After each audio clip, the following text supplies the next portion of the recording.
বলিউডে ঠোঁটকাটা অভিনেত্রী হিসেবে পরিচিত কঙ্গনা রানাওয়াত বছর জুড়ে আলোচনা সমালোচনায় ঘেরা থাকেন এই অভিনেত্রী।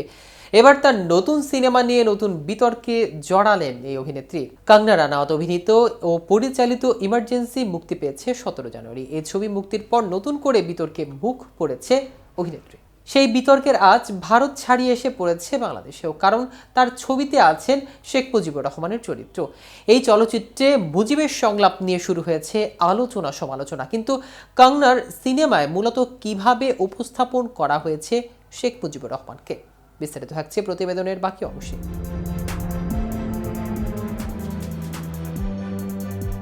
ভারতের বেশ কিছু সিনেমায় 1971 সালে বাংলাদেশের মহান মুক্তিযুদ্ধকে পাকিস্তানের বিরুদ্ধে ভারতের যুদ্ধ হিসেবে তুলে ধরা হয়েছে, বর্ণনা করা হয়েছে ভারতীয় সেনাবাহিনীর অসাধারণ সাফল্য হিসেবে।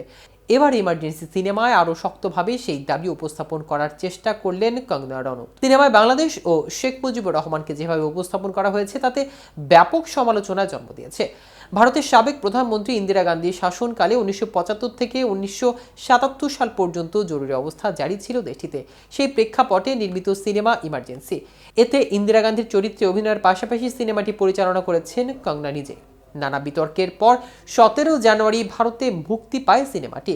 সিনেমা মুক্তির পরেও বিতর্ক পিছু ছাড়েনি কঙ্গনার। ইমার্জেন্সি ছবিতে দেখানো হয়েছে কেন জরুরি অবস্থা জারির সিদ্ধান্ত নেয় ইন্দিরা গান্ধী।